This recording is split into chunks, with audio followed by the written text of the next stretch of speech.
السلام عليكم، لاباس كي دايرين بخير. اليوم ان شاء الله ما غاديش نعطيكم وصفه مطبخيه ولا شي شهيوه.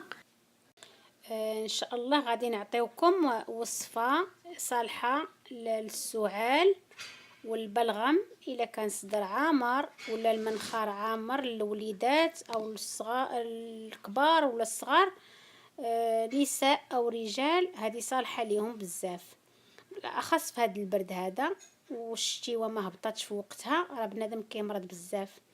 هاد الوصفه انا مجرباها وكنديرها لوليداتي، الحمد لله كنديروا عليها لاباس. ولدابا نيت انا مازالت ناخذها، ما كنخطيهاش واخا كنبرا وكنبقى ناخذها.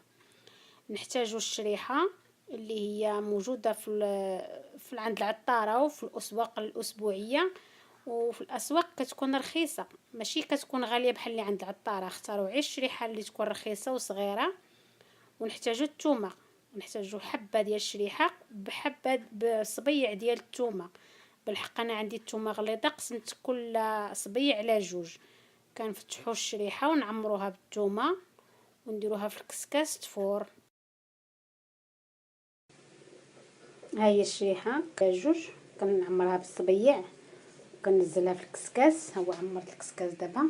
ديك الشريحه اللي عندي غادي نحطها فوق البرمه اللي دايره في الماء شويه ديال ريشات ديال الزعتر، ونخليها حتى ترطاب والدبال باش يمكن لي نحيدها، ونخليها حتى تبرد ونمعكها مزيان. ومن نمعكها نزيد عليها زيت البلديه. ها هي دابا كتفور في الكسكاس، درت عليها واحد شويه الزعتر نطرتو عليها من الفوق. غادي نغطيها بميكا وندير الغطاء على الكسكاس ونخليها تفور حتى تدبال، وعاد ندوزو للطريقه المواليه. ها هي دابا منين طابت معستها ولا طحنيها، ولا انا طحنتها بداك الميكسور ديال اليدوي، وزدت عليها 2 معالق كبار ديال العسل الدغموس،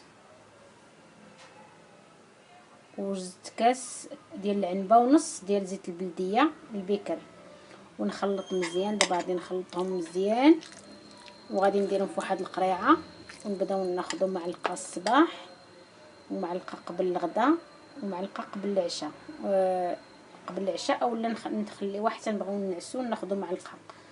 راها مزيانه بزاف، هذه كتحيد البلغم وكتعالج الكحه والسعال، بالاخص داك السعال اللي كيكون خاوي، وكتقاد ارتفاع الضغط.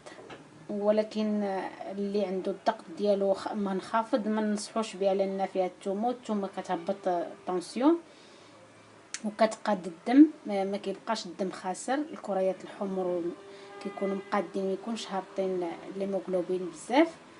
والمهم هذه وصفه زوينه بزاف، كنصح بها الناس ياخذوها ويعطيوها لوليداتهم وبالصحه والراحه. نتمنى تجربوها.